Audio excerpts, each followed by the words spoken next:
करना chapter number 4 है, relational model. तो ये जो चैप्टर है ये इसमें ज़्यादातर जो है ना वो बेसिक टर्म है, लेकिन बड़ी इंपॉर्टेंट है क्योंकि वो वही समझ लें कि आपकी जो कंसेप्चुअल जो बैकग्राउंड है ना, तो वो वही आप ये कह लें कि बनाएंगी।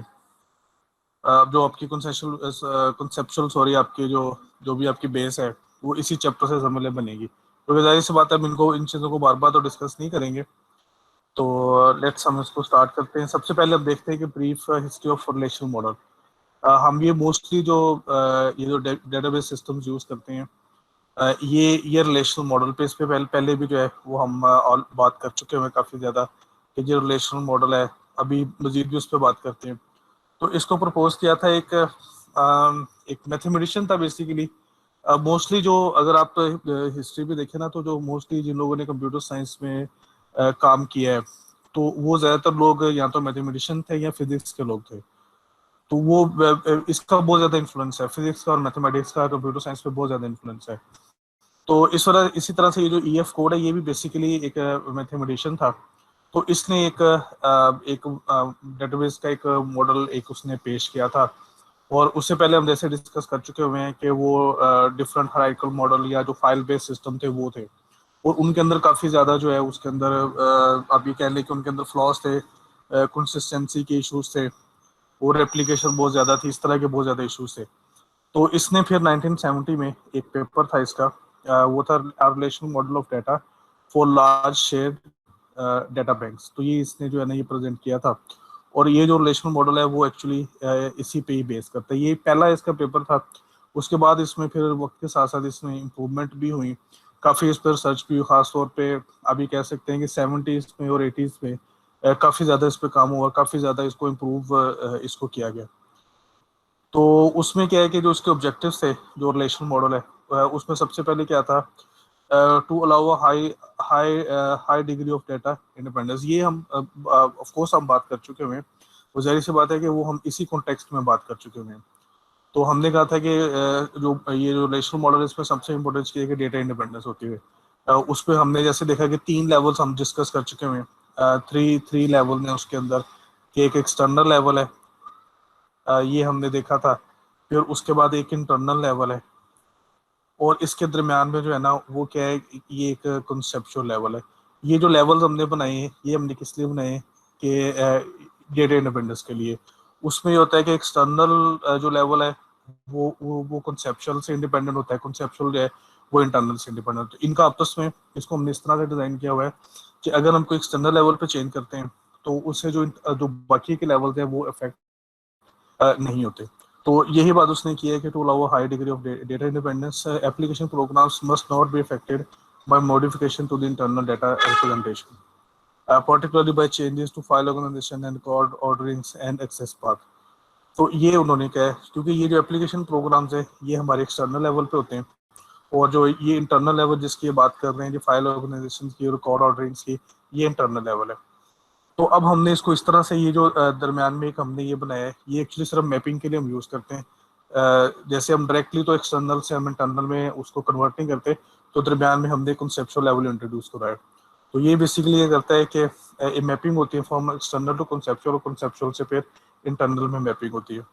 तो उसका उसने ऑब्जेक्टिव जो है बता दिया है कि एप्लीकेशन प्रोग्राम जो कि एक्चुअली जो यूज़र डायरेक्टली जिसके साथ इंटरेक्ट करता है, उन वो जो है वो इंटरनली आप डाटा को जैसे मर्जी उनको रिप्रेजेंट करे, फाइल ऑर्गेनाइजेशन जैसे हो, उससे उससे उसका कोई ताल्लुक नहीं होता। उसका सिर्फ काम है कि यूज़र ने एक रिक्वेस्ट किया, उसको डाटा उसको मिल गया। इंटरनली किस तरह से वो स्टोर हो रहा है, किस तरह से मैनिपुलेट हो रहा है, इसका इसका एप्लीकेशन प्रोग्राम के साथ कोई ताल्लुक जो है वो नहीं है। दूसरा जो ऑब्जेक्टिव है उसका ये है कि to provide substantial ground for dealing with data semantics consistency and redundancy problems. तो ये बहुत बड़ा इशू था, खासतौर पे ये जो फाइल बेस जो सिस्टम था हमने शुरू की, एक आपको याद होगा कि लेक्चर में हमने देखा था कि हर डिपार्टमेंट की अपनी एक फाइल होती थी, और वो डिपार्टमेंट अपनी फाइल में डाटा मेंटेन कर रहा है। आपको ऐसा मैकेनिज्म नहीं था। अगर आपको याद हो, थोड़ा सा हमने कहा था कि जैसे एक सेल्स का डिपार्टमेंट है तो उसके पास एक सेल्स की फाइल है, और उसके पास एक कस्टमर्स की भी फाइल है। तो इसी तरह से अगर वो अकाउंट्स का डिपार्टमेंट है तो उन ऑर्डर्स का डिपार्टमेंट है, इन सब के पास अपनी अपनी फाइल्स होती हैं। होंगी, मतलब जो फाइल बेस्ड सिस्टम है उसमें इस तरह से होगा कि इनके इसकी अपनी फाइल होगी, इसकी अपनी फाइल होगी। तो अब इसमें क्या है कि सबसे सबसे ज्यादा जो बड़ा इशू आ सकता है वो क्या है कि एक तो डाटा रिडंडेंट है। रिडंडेंट का मतलब होता है कि अननेसेसरी रेपिटेशन होती है, एक ही चीज है वो बार बार जो है वो उसको उसको जो है वो स्टोर किया जा रहा है, क्योंकि ये सेल चाहिए कि कंप्यूटर पे सारी चीजें सेव हो, लेकिन सेल्स वाले अपनी फाइल में स्टोर कर रहे होंगे, ऑर्डर वाले अपनी फाइल में और अकाउंट्स वाले अपनी फाइल में जो है ना वो सेव कर रहे होंगे। तो इस तरह से वो रेपिटेशन हो रही है मैम, आपकी जो एक मेमोरी है जो कि बहुत कीमती होती है वो वेस्ट हो रही है। और इसी तरह से उसमें जो है फिर कंसिस्टेंसी के इश्यूज आ सकते हैं कि जब अगर कस्टमर का डाटा है वो सेल्स वालों के पास कुछ और है, ऑर्डर वालों के पास कुछ और है, अकाउंट वालों के पास कुछ और है, अगर उसमें कोई चेंज आती है तो ये एक कोई ऐसा मैकेनिज्म नहीं है कि ये एक दूसरे के साथ उसको जो है वो शेयर कर सके। तो ये इस चीज को उसने डील किया था, और उसका तरीकेकार क्या था कि उसने एक कॉन्सेप्ट पेश किया था नॉर्मलाइज रिलेशन का। नॉर्मलाइज रिलेशन क्या होती है कि इसमें रिपीटिंग ग्रुप्स नहीं होते। हम जब ये इस प्रोसेस को भी देखेंगे, ये भी हमारे कोर्स का बहुत इंपॉर्टेंट एक ऑब्जेक्टिव है कि हमने देखना है कि डाटा को नॉर्मलाइज किस तरह से जो है वो करना है। तो नॉर्मलाइज हम बेसिकली हम करते हैं इसको, उसकी डिफरेंट स्टेजेस हैं, उसको हम कहते हैं normal form, first normal form, second normal form, जो थर्ड नॉर्मल फॉर्म है।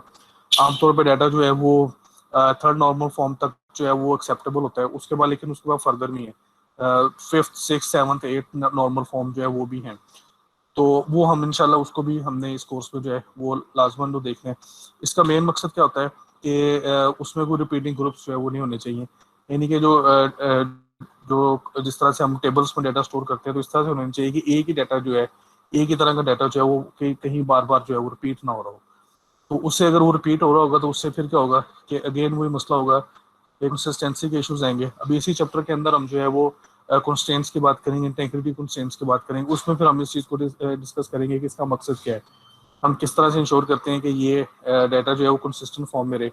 तो अगर वो नॉर्मलाइज्ड है, डाटा जो है वो आपका नॉर्मलाइज्ड है, तो फिर उसका मतलब होता है कि आप इस चीज़ को इंश्योर कर सकते हैं कि आपका डाटा जो है वो कंसिस्टेंट होगा और रिडंडेंट जो है डाटा नहीं होगा। और उसके अलावा जो है वो ये है कि उसकी एक्सेस जो है, जो एक्सेस पैटर्न है वो काफ़ी ज़्यादा जो है वो आसान हो जाएंगे।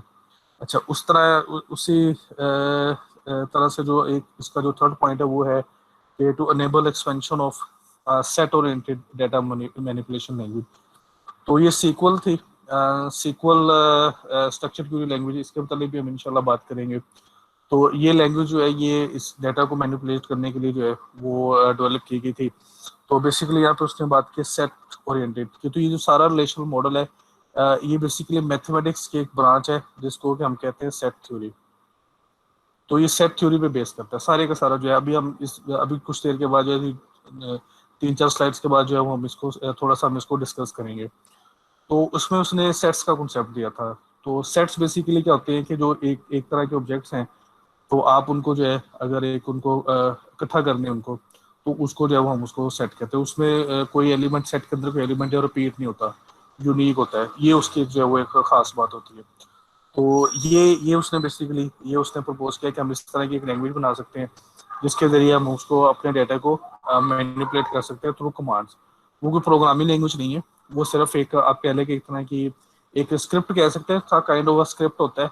आप बस वो कमांड्स लिखते हैं पैटर्न में, और उसके जरिए आप अपने सिस्टम को एक्चुअली जो है ना वो कंट्रोल कर सकते हैं, कि मैनेज कर सकते हैं। उसको हम अगर कोई डाटा अगर आपने कोई चाहिए आपको, तो उसको क्यूरीज हम उसे कहते हैं, क्यूरीज लिख सकते हैं। क्यूरीज के जरिए आपको जो डाटा चाहिए वो आप उसमें से जो है वो रिट्रीव कर सकते हैं। अच्छा, इसमें जो है फिर डेवलपमेंट ये हुई कि उस वक्त जब इसने कोड ने ये मॉडल पेश किया तो उस वक्त इमीडिएटली ये हुआ कि कुछ लोगों ने एक्सपेरिमेंटल जो है ना वो फिर सिस्टम बनाया, ताकि उन्होंने कहा कि पहले हम इसको चेक तो करें कि ये ये चल भी सकता है कि नहीं चल सकता। तो उसमें 2-3 इंपॉर्टेंट जो है वो उसके अंदर उनकी उनकी आप कह लें कि कंट्रीब्यूशन थी। सबसे पहले एक थी कि IBM की सन होजे लैब, रिसर्च लैब थी कैलिफोर्निया में। तो इन इसमें यहाँ पर उन्होंने डेवलप किया था सिस्टम आर। ये एक आप कह लें कि एक इसी तरह से रिलेशनल डेटाबेस सिस्टम था। और इसमें क्या था कि systems are development led to the development of structure query language and commercial DBMS products like DB2 or SQL DS from IBM and Oracle from Oracle Corporation। तो ये इसका था कि शुरू में तो ये एक्सपेरिमेंटल था, लैब के अंदर जस्ट उन्होंने डेवलप किया, फिर उन्होंने कहा कि हम इसको देखते हैं कि हम इसमें डिफरेंट जो हमारे जो डेटाबेस के फंक्शंस होते हैं, हम उसको किस तरह से हम इसको कर भी सकते हैं कि नहीं कर सकते। मतलब एक चीज़ थ्योरी होती है, उस थ्योरी को अगर हम इम्प्लीमेंट करना चाहें तो वो किया जा सकता है कि नहीं किया जा सकता, और अगर उसको कर भी ले तो किस हद तक जो है सक्सेसफुल होगी।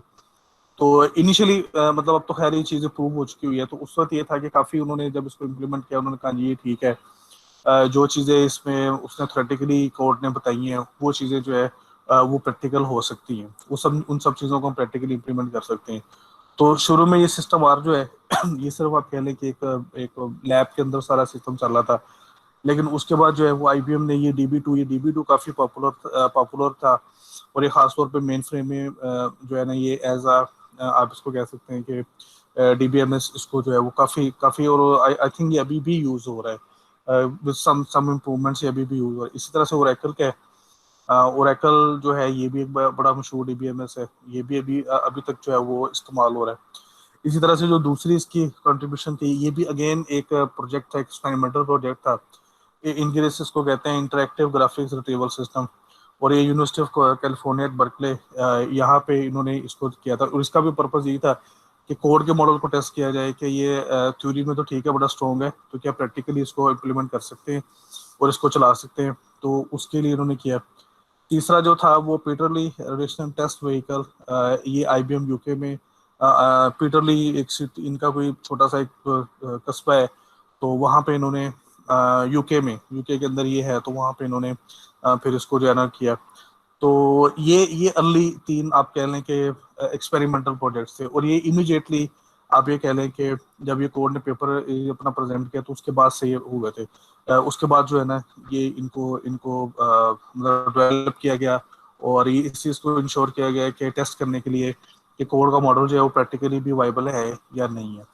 अच्छा, इसके बाद जो है जब ये सारा काम हो गया, तो ये तकरीबन अगर आप देख लें कि ये जो पीटर रिलेशन टेस्ट व्हीकल है, ये 1976 की बात है, ऑलमोस्ट हम लेट 70s में जो है वो आ चुके हुए हैं।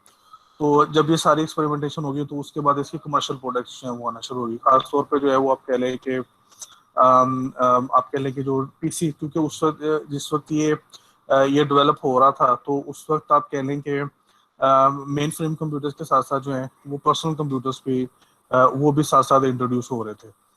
तो बिकॉज के जो आईबीएम है वो भी अपना जो पर्सनल कंप्यूटर है पीसी जिसको वो कहते हैं वो तकरीबन लेट 70s में इंट्रोड्यूस करवा चुका हुआ था। इसी तरह से एप्पल भी जो अपना मैक है उन्होंने भी अर्ली 80s में जो है वो इंट्रोड्यूस करवा दिया हुआ था। तो जहाँ तक मेन फ्रेम के लिए फिर प्रोडक्ट्स डेवलप हुई, उसके साथ साथ जो है फिर वो अभी कह लें कि जो पीसी बेस्ड जो आरडीबीएमएस थे वो भी डेवलप हुए। उसमें अब कुछ से आप फेमिलियर होंगे, जैसे ये माइक्रोसॉफ्ट एक्सेस है, फोक्स प्रो एक था। ये एक्चुअली उस दौर का है कि जिस वक्त ये जो ऑपरेटिंग सिस्टम है ये कमांड लाइन बेस होते थे, यानी कि आप कमांड्स देखे जाए उसके साथ करते थे। तो ये उस वक्त का है ये जो फोक्स प्रो है।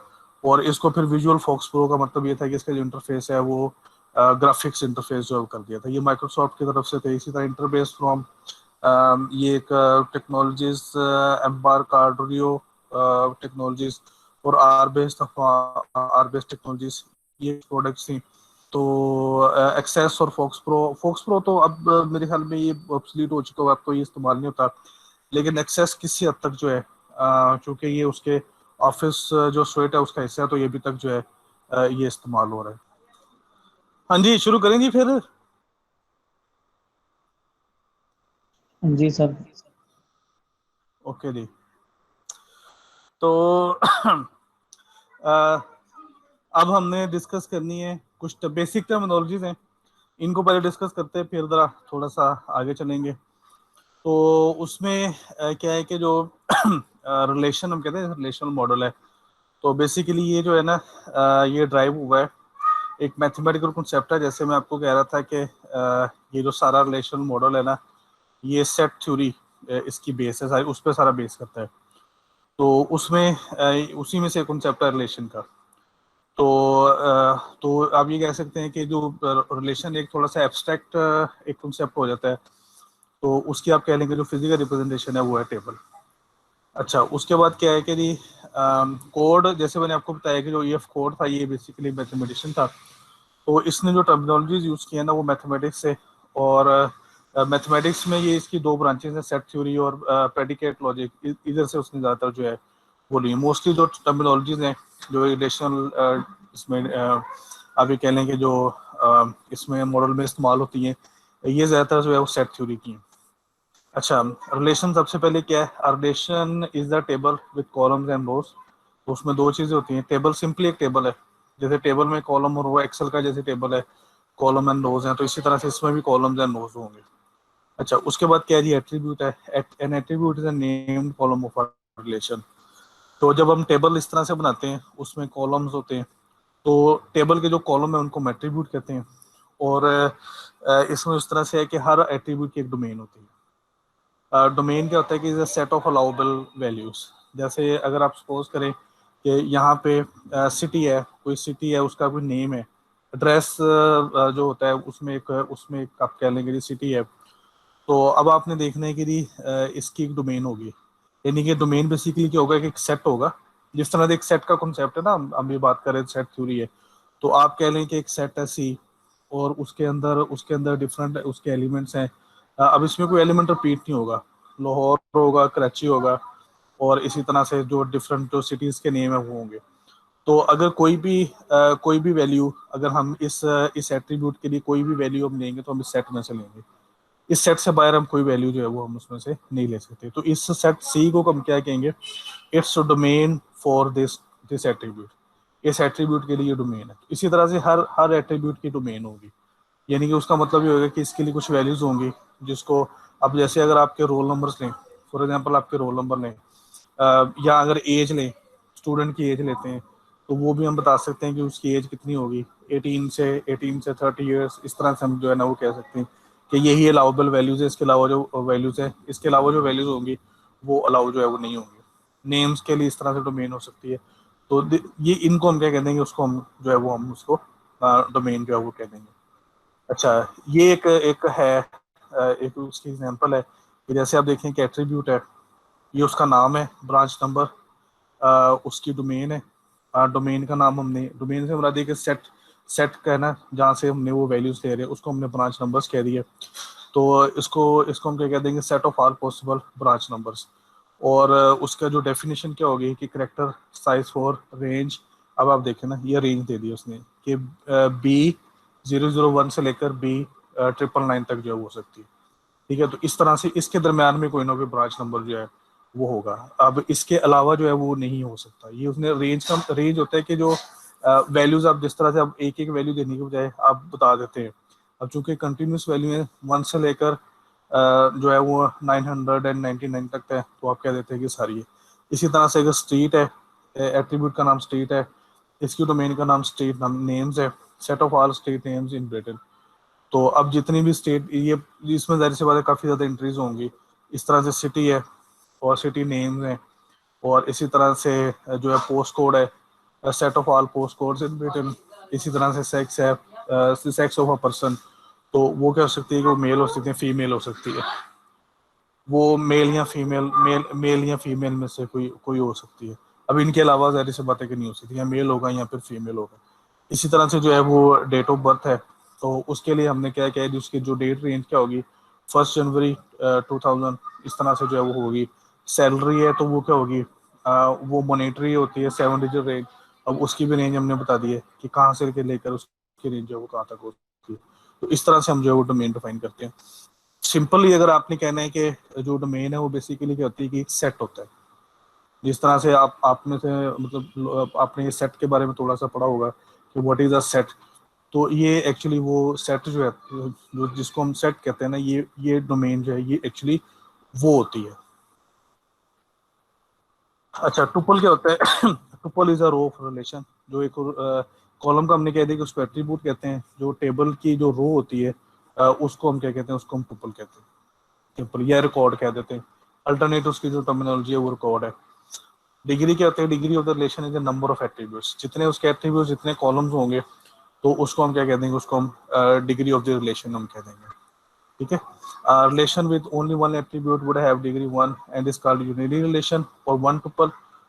A relation with two attributes is called binary. One with the three is called ternary, and after that the n array is usually used.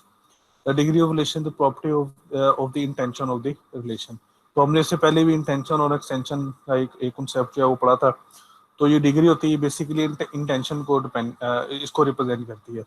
अच्छा, इसका मतलब ये होता है कि जब एक आपने रिलेशन यहाँ पे बनाई है ना, जैसे एक रिलेशन है उसका नाम आपने ब्रांच रखा है, तो इसमें क्या होता है कि इसके जो नंबर ऑफ एट्रीब्यूट्स हैं ना, ये इतनी फ्रिक्वेंटली चेंज नहीं होते. ये बहुत ही रेयर होता है कि आपको कोई नया एट्रीब्यूट ऐड करने की इसके अंदर जो है जरूरत है. अदरवाइज जो है एट्रीब्यूट्स इतने मतलब फ्रिक्वेंटली आप उसको चेंज उसमें नहीं करते. मतलब जब आपने डिजाइन किया है उस वक्त आपने उसके अंदर जो एट्रीब्यूट्स रखती हैं दैट्स आर इनफ. वही जो है ना, वही एट्रीब्यूट्स उसके अंदर जो है वो उसमें जो है वो रहेंगे. अच्छा, इसी तरह से cardinality is the of the relation the number of tuples it contain. तो जितने उसमें नंबर ऑफ रोज होंगी उसको हम क्या कहते हैं, कोऑर्डिनलिटी हम उसको जो कह देते हैं. The cardinality is the property of the extension of the relation and it determined from the particular instance of the relation at any given moment. तो ये भी होगा कि जितने जितने नंबर ऑफ रिकॉर्ड होंगे, टुपल होंगे, उसको हम कह देंगे जी this is the cardinality of the relation. और ये चेंज होती रहती है. कभी आप उसमें नए रिकॉर्ड्स ऐड कर सकते हैं, कभी उसमें से रिमूव कर सकते हैं.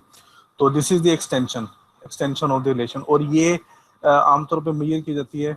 जो डिग्री है वो चेंज नहीं होती, लेकिन जो कॉर्डिनलिटी है वो चेंज होती रहती है. कभी कम होगी, कभी ज्यादा होगी. तो इस तरह से ये सेम जो है वो नहीं रहेगी. आप जब कॉर्डिनलिटी की बात करेंगे तो वो किसी पर्टिकुलर इंस्टेंस पे बात करेंगे, किसी मौके पे बात करेंगे कि इस वक्त इसकी कॉर्डिनलिटी क्या है. लेकिन डिग्री का ये होगा कि डिग्री अगर आज भी आप उसका कह रहे हैं तो वो भी सेम होगी, कल या परसों भी अगर आप कहेंगे तो वो भी डिग्री जो है वो चेंज नहीं होगी. अच्छा, तो इसी तरह से रिलेशनल डेटाबेस कह रही. अब हम पूरे डेटाबेस की बात कर रहे हैं. What is a relational database? Collection of normalised relation with distinct relation name. तो अभी तक हमने ये रिलेशन की हमने वैसे बात की है. जो मैथमेटिकली इसका कॉन्सेप्ट है वो भी हम उसको जाके डिस्कस करते हैं. तो ये इसको हमने कहा कलेक्शन ऑफ नॉर्मलाइज्ड रिलेशन. और हर रिलेशन का नेम जो है वो डिस्टिंक्ट होगा. उसका मतलब ये है कि एक ही जो डेटाबेस है उसके अंदर दो रिलेशन ऐसे ही नहीं होंगे जिसका नाम सेम हो. फर्ज करेंगे अगर आप इस तरह से करते हैं कि एक रिलेशन आपने स्टूडेंट के नाम से बनाई, तो स्टूडेंट के नाम से सिर्फ एक ही रिलेशन होगी. दो रिलेशन के नाम जो है वो स्टूडेंट इस तरह से जो है वो नहीं हो सकते. और नॉर्मलाइज का मतलब है कि इसमें जो डुप्लीकेट है, एट्रीब्यूट्स हैं, इस तरह की जो चीज़ें हैं वो सारी हमने इसके अंदर रिमूव कर दी हुई हैं. A relational database consists of relations that are appropriately structured. We refer to this appropriateness as normalization. तो हम नॉर्मलाइज करते हैं. इसके मतलब में पहले भी मैंने एक दो बार बात की है कि हम उसका एक पूरा प्रोसेस है कि हम उसमें से किस तरह से स्टेप वाइज स्टेजेस हैं. फर्स्ट नॉर्मल फॉर्म होगी, फिर उसके बाद सेकंड नॉर्मल फॉर्म, फिर थर्ड नॉर्मल फॉर्म, फिर फोर्थ नॉर्मल फॉर्म, इस तरह से होती है. तो वो पूरा एक प्रोसेस है. उसको इंशाल्लाह हम सीखेंगे कि हमने किस तरह से जो कोई भी हमारे पास कोई रिलेशन है उसको हमने किस तरह से नॉर्मलाइज करना है. तो ये उस चीज़ की जो है वो बात जो है वो कर रहे हैं. ये एक और इस तरह से है. अभी ब्रांच की बात हुई थी, तो ये हम देखते हैं कि ये ब्रांच की रिलेशन है, ये स्टाफ की रिलेशन है. कुछ चीज़ें इसमें जो है वो हमने डिस्कस कर ली. जैसे हमने कहा कि ये कॉलम्स है, एट्रीब्यूट्स हैं, और ये फिर उसकी कॉर्डिनलिटी है जो कि जिसमें नंबर ऑफ टुपल्स हैं, नंबर ऑफ रोज हैं.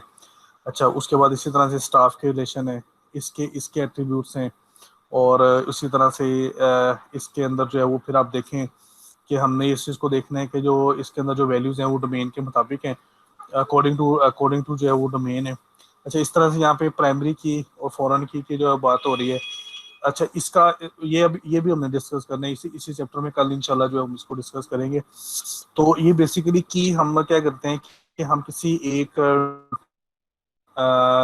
जो एट्रीब्यूट होता है उस रिलेशन में उसको हम चूज करते हैं. और वो हम इसलिए करते हैं कि जो यूनिक हो. अब जैसे मैं उसकी एग्जांपल देता हूँ कि एक जैसे ब्रांच है, तो ये पॉसिबल है कि एक ही सिटी में एक से ज़्यादा ब्रांच हो, तो ये यूनिक नहीं हो सकता. पोस्ट कोड भी इसी तरह से हो सकता है कि एक सिटी है या एक एरिया का पोस्ट कोड है वो सेम हो सकता है, तो उसमें भी होगा कि ये भी यूनिक नहीं हो सकता.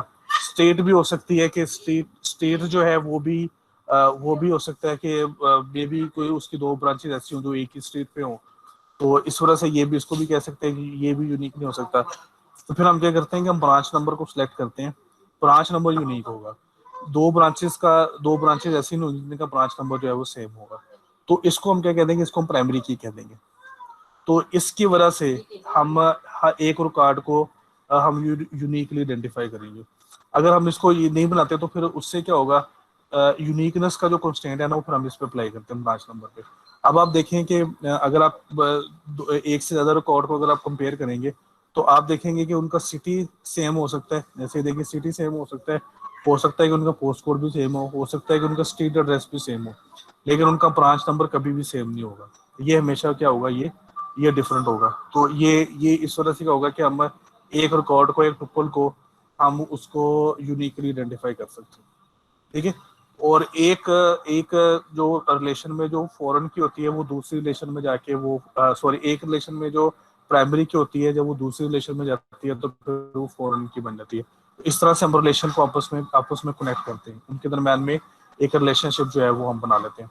इसको हमने डिस्कस करना है अभी हमने इसी चैप्टर में, कल के लेक्चर में इंशाल्लाह हम इसको जो है वो हम इसको डिस्कस करेंगे, ठीक है। अल्टरनेट टर्मिनोलॉजी क्या होती है कि हमने बात की रिलेशन की, टुपल की और एट्रीब्यूट की। तो रिलेशन को टेबल भी कह देते हैं, फाइल भी कह देते हैं, टुपल को रो भी कह देते हैं, रिकॉर्ड भी कह देते हैं, एट्रीब्यूट को कॉलम भी कह देते हैं, फील्ड भी कह देते हैं। लेकिन मोस्ट कॉमनली जो आप कह लेंगे स्ट्रिक्टली स्पीकिंग जो है वो हम ये यूज करते हैं रिलेशन, टुपल या एट्रीब्यूट। लेकिन हम रो भी कह देते हैं, कॉलम भी कह देते हैं, रिकॉर्ड भी कह देते हैं, फील्ड भी कह देते हैं। तो इसमें कोई इतनी इतनी बात नहीं है। ये टर्मिनोलॉजीज जो है ये अक्सर अल्टरनेटिव जो है ना वो इनको हम यूज कर लेते हैं। अच्छा, अब असल काम है, जो हमारा असल जो काम है वो ये है कि हमने इसको थोड़ा सा अंडरस्टैंड करना है कि ये मैथमेटिकल कॉन्सेप्ट जो है ना ये क्या है, जो इसका रिलेशन क्या है।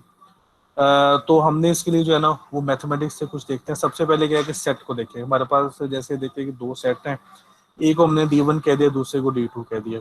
सेट की प्रॉपर्टी होती है कि इसमें वैल्यूज यूनिक होती है, वैल्यूज जो है वो रिपीट नहीं होती। जैसे आप देखेंगे अगर वैल्यू रिपीट होगी फिर वो सेट नहीं होगा। तो जिस तरह से D1 है तो उसमें 2 और 4 है, D2 जो है वो 1 3 5 है।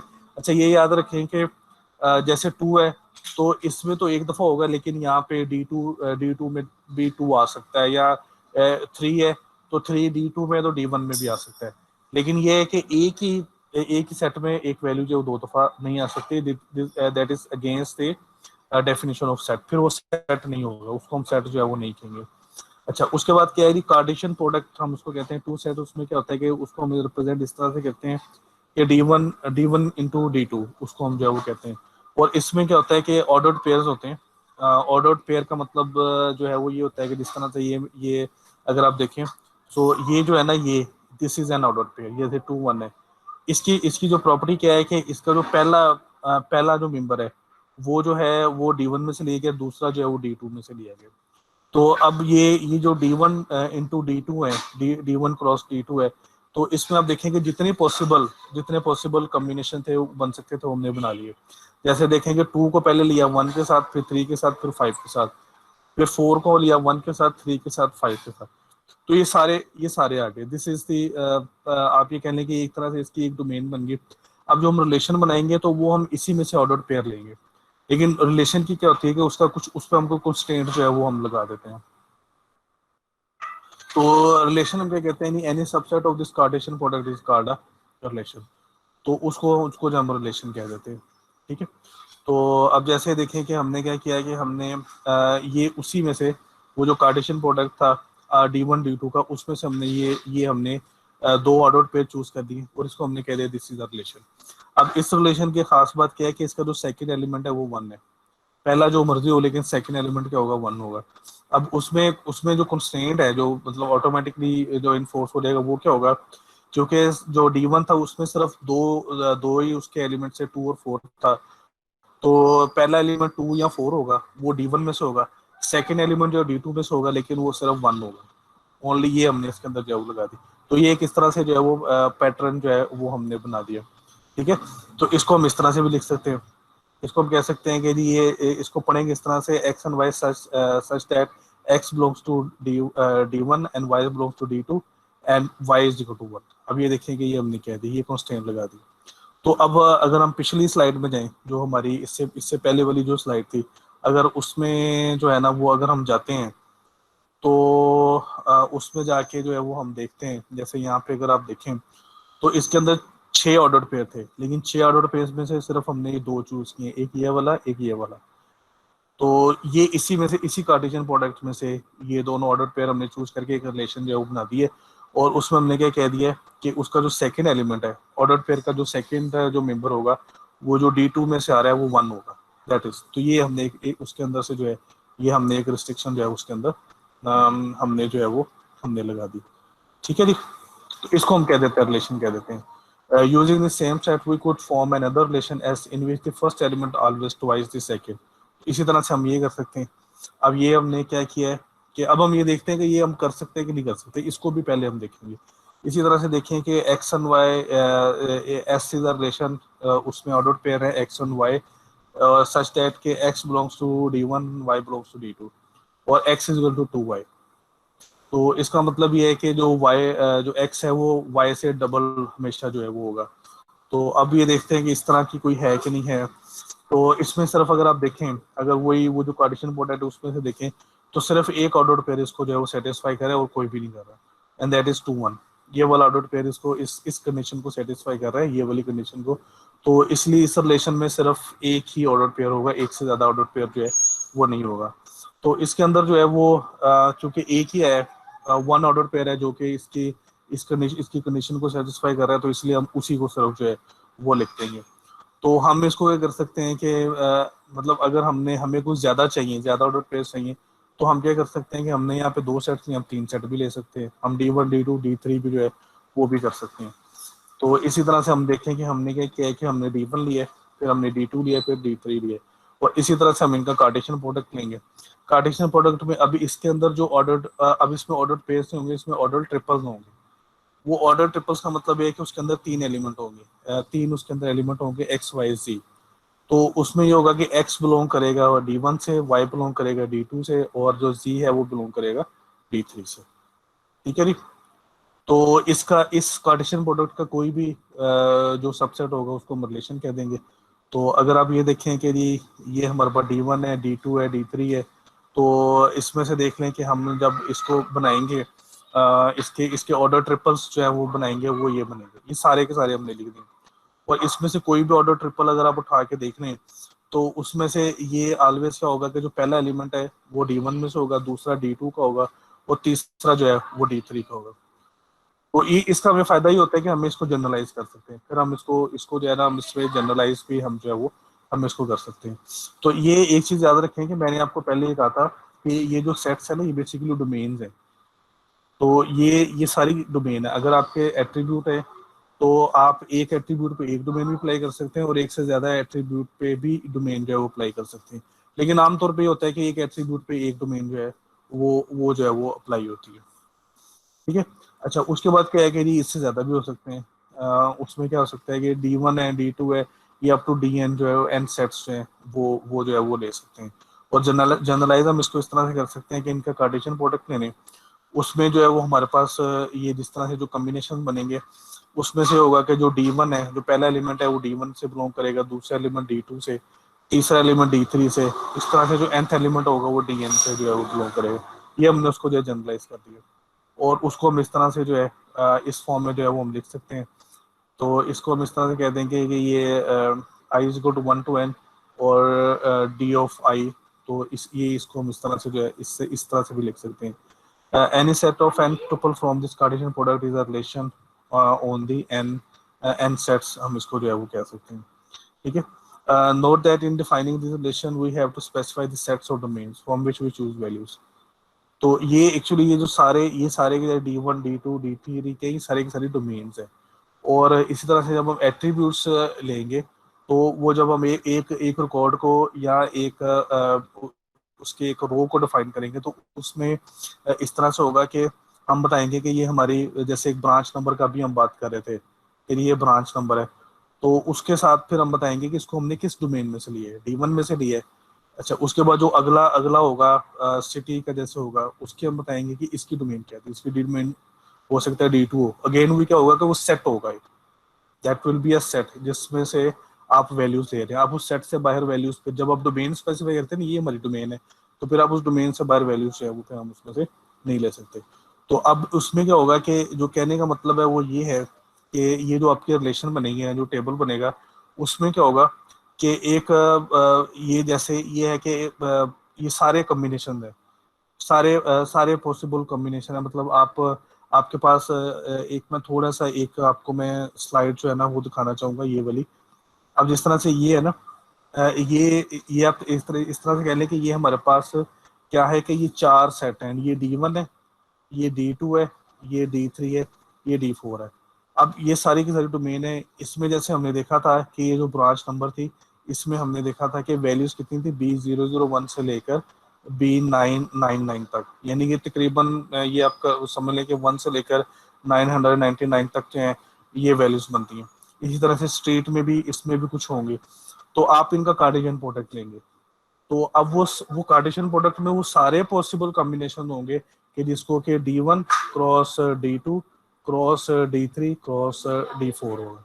वो सारे कॉम्बिनेशन क्या होगा, वो आपके ये ट्रिपल्स के बजाय ये क्वाड्रिपल्स हो जाएंगे। क्वाड्स यानी कि इसके अंदर चार चार एलिमेंट्स जो हैं इसके अंदर होंगे। आप इस तरह से कह सकते हैं कि एक्स वाई जी और डब्ल्यू कह सकते हैं, या डब्ल्यू एक्स वाई जी, इस तरह से जो है ना आप उसको कह सकते हैं। तो पहला जो है वो ऑलवेज एक्स से D1 से बिलोंग करेगा, दूसरा D2 से तो ये सारे उसी उसी कार्टेशियन प्रोडक्ट में से ये सारे के सारे कॉम्बिनेशन लिए हुए, ये सारे कॉम्बिनेशन उसी उसी के अंदर से ही लिए हुए हैं। उससे उस कार्टेशियन प्रोडक्ट के अलावा जो है वो नहीं है। तो हमने इसको कह दिया हमने इसको रिलेशन कह दिया। जब हमने उसमें से ले लिया, अब ये इसमें क्या होगा कि हम डिफाइन करेंगे, जिस तरह से हम कंडीशन देते हैं ना, तो वो कंडीशन जब हम डिफाइन कर देंगे तो फिर उसके मुताबिक हम ये जो उसके अंदर से जो पेयर्स हैं, या ये इसके अंदर चूंकि चार हैं, तो ये क्वाड्स जो है ना वो हम उसके अंदर से जो है वो हम उसके चूज कर लेंगे उसमें से। ठीक है, अच्छा जी। तो ये हो गया। इसके बाद जो है वो क्या है कि जो डेटाबेस रिलेशन है वो क्या होती हैं।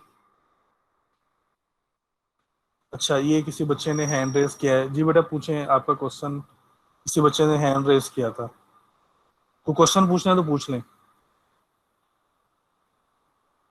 लास्ट जी, में पूछ लेंगे। अच्छा चलें लास्ट में पूछ लें, ठीक है। तो रिलेशन स्कीमा क्या होती है कि relation schema is a name relation defined by set of attributes and the main name pair. उसको हम क्या कह देते हैं, हम उसको रिलेशन स्कीमा जो हम कह देते हैं। अब इसमें क्या होगा, ये हमारे पास जैसे देखें कि A1 A2 AN up to AN ये एट्रीब्यूट्स हैं, उनकी डोमेन है हर एक की D1 D2 DN। और जो हमारा सेट होगा उसमें इस तरह से होगा कि ऐसे हम उसको लिखेंगे कि डोमेन का नाम लिखेंगे, सॉरी एट्रीब्यूट का नाम, फिर उसके साथ डोमेन डोमेन कौन सी है, फिर सेकंड एट्रीब्यूट, फिर उसकी डोमेन कौन सी है, फिर एन थर्ड एट्रीब्यूट उसकी डोमेन। तो ये इसको हम क्या कहते हैं कि this is our relation schema. relation are defined by relation schema as is a set of mappings from the attributes named to their corresponding domain। अच्छा, अब यहाँ पे थोड़ा सा आपने इस चीज़ का ख्याल रखना है कि यहाँ पे ये कैपिटल डी है, दूसरा स्मॉल डी है। कैपिटल डी से वो डोमेन सेट को रिप्रेजेंट कर रहा है, और जो डी जो स्मॉल डी होगा वो उस सेट के एलिमेंट को रिप्रेजेंट कर रहा होगा। जैसे अगर आप D1 लेते हैं ना, फर्ज करेंगे D1 लेते हैं 1 2, इसी तरह से। तो जो D1 यहाँ पे जिस तरह से ना वो क्या होगा, वो यहाँ फिर 1 हो सकता है या 2 हो सकता है, यानी कि D1 का कोई एक एलिमेंट जो है उसको आप यूज तरह से ये जो लोअर केस में डी है वो रिप्रेजेंट करेंगे। तो ये जो टुपल टुपल किस तरह से बनेगा, टुपल इस तरह से बनेगा कि उसमें आप एट्रीब्यूट का नाम और उसके बाद डोमेन में से कोई एक वैल्यू ले लेंगे, फिर इसी तरह से सेकंड एट्रीब्यूट, फिर डोमेन में से कोई एक वैल्यू ले ली। तो ये एक स्पेसिफिक वे है लिखने का, लेकिन जारी बात है कि इसमें हर बार बार फिर हम रिपीट तो नहीं करेंगे, इस चीज़ को हम रिपीट नहीं करते डोमेन, क्योंकि फिर एक दफ़ा आप कर लेंगे, दूसरी दफ़ा कर लेंगे, तीसरी दफ़ा आपको पता चल जाएगा कि ये पहली वैल्यू जो है किस एट्रीब्यूट की दूसरी वैल्यू, तो फिर उसको लिखने की ज़रूरत नहीं है। तो इतना इसको स्ट्रिक्टली फॉलो नहीं करते हम। जब वो टुपल लिखते हैं ना तो हम सिर्फ वैल्यूज ही लिखते हैं, यानी कि फिर हम ये जो ए है ना इसको ओमिट कर देते हैं, सिर्फ हम डी को ही लेते हैं।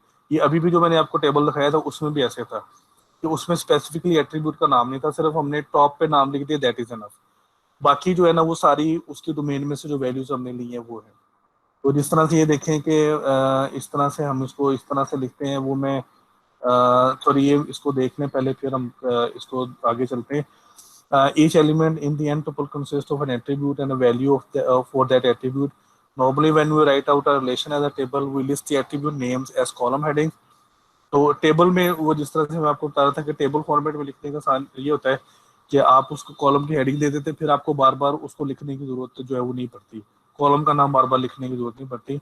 And write down the triple at the row having the form D1 D2 and Dn। तो वो जो D1 ये सारी क्या है, जिस तरह से ये मैं आपको यही चीज मैं आपको बता रहा था कि ये देखें कि ये आपने नाम लिख दिया ना उसका, ये this is the attribute name. और यहाँ पे ये जो है ना ये D1 है, ये जो है ना ये D2 है, ये जो है D3 है, ये जो है D4 है। अगर आप इस तरह से नहीं लिखते ना, अगर आप ये वाला नहीं लिखते, ये वाला टॉप पे नहीं लिखते, फिर आपको किस तरह से लिखना पड़ेगा, हर रो में भी इस तरह से लिखना पड़ेगा ब्रांच नंबर B005। फिर इस तरह से दूसरी रो में भी इस तरह से ब्रांच नंबर B007। इस तरह से जो है वो हर एक के साथ आपको एट्रीब्यूट का नाम लिखना पड़ेगा। तो इस टेबल नोटेशन में लिखने का फायदा ये है कि हमने टॉप पे लिख दिया, हम बार बार हम उसके एट्रीब्यूट के नाम को लिख लिए, अब हम सिर्फ वैल्यूज ही लिख रहे हैं। यानी ये D1 है, ये भी D1 है, ये D2 है, ये D3 है, ये D4 है। इस तरह से हम इसको जो है वो हम इसको लिख लेते हैं। ठीक है जी। अच्छा, तो फिर ये हो गया, in this way we can think of relation in the relational model as any subset of Cartesian product of the domain of the attribute. तो वो एक्चुअली क्या होता है कि जो भी टुपल होता है, वो जो आपको नजर आ रहा है टेबल के अंदर, वो सारे के सारे क्या है कि वो जो कॉलम्स जो उसके एट्रीब्यूट्स के डोमेन्स हैं, उनका जो कार्टेशियन प्रोडक्ट लिया है उसका एक सबसेट है। जिस तरह से अभी हमने पीछे देखे तो वो है table is simply physical representation of such relation. तो वो उसकी फिजिकल रिप्रेजेंटेशन जो है वो हो जाती है। तो ये जिस तरह से देखें, ये उसी एग्जांपल में से जो है ना वो हम ले रहे हैं। तो अगर आप इस तरह से लिखें, दिस इज ओके, इसमें कोई मसला नहीं है, ये हमें समझ लग जाएगी पहला ब्रांच नंबर है, दूसरा स्ट्रीट नंबर है, फिर सिटी है और पोस्ट कोड है। लेकिन उसका जो प्रॉपर वे जो है वो लिखने का ये है कि आप इस तरह से लिखते हैं कि पहले एट्रीब्यूट का नाम है, फिर उसकी वैल्यू है, फिर एट्रीब्यूट का नाम है, फिर वैल्यू है, फिर एट्रीब्यूट का नाम, फिर वैल्यू, इस तरह से हो। लेकिन अब वो जाहिर बात है कि वो रेपिटेशन जो है ना, वो ह्यूमन नेचर इस तरह की है कि वो ज्यादा रेपिटेशन को पसंद नहीं करती। एक या दो आप रिकॉर्ड देखेंगे फिर आपको पता चल जाएगा कि हाँ भी ये इसी तरह से होता है, ये रिपीट हो रहा है, तो दैट्स इनफ, ये इतना ही काफी है। इसको फिर उसको बार बार लिखने की जरूरत नहीं, ज्यादा बेहतर तरीका वो इसी तरह से हम टेबल को यूज करते हैं। अब आपको थोड़ा सा आइडिया होगा कि हम टेबल इस फॉर्म में हम क्यों लिखते हैं, सिर्फ इस चीज से बचने के लिए। नहीं तो फिर हमें यह करना पड़ेगा कि हर रो में फिर कॉलम का नाम जो है ना फिर वो उसके अंदर जो है वो लिखना पड़ेगा, जो कि प्रॉपर वे है। तो इसको हम क्या कह देंगे, इसको रिलेशन इंस्टेंस कह देंगे, यहाँ पे इसको टुपल कह देंगे, रिकॉर्ड कह देंगे, रो कह देंगे। ये सारे एक ही चीज के नाम। ठीक है जी। तो इस तरह से जो है वो जो आपकी जो रिलेशनल डेटाबेस स्कीमा होगी वो क्या होगी, a set of relation schemas each with a distinct name. So if R1, R2, R3 are set of relation schema, then we can write a relation database schema or simply a relation schema. तो वो जो relation schema होती है वो क्या होती है कि सेट ऑफ उसका जो सेट जो रिलेशन स्कीमास है उसका सेट जो है उसको हम क्या कह देते हैं, हम उसको कह देते हैं this is the relational database schema. ठीक है जी। तो ये आज यहाँ तक काफ़ी है, फिर उसके बाद फिर ये जो प्रॉपर्टीज है ये फिर इसको हम फिर कल जो है वो देख लेंगे। अब कोई क्वेश्चन है या कंफ्यूजन है तो वो पूछ लेंगे।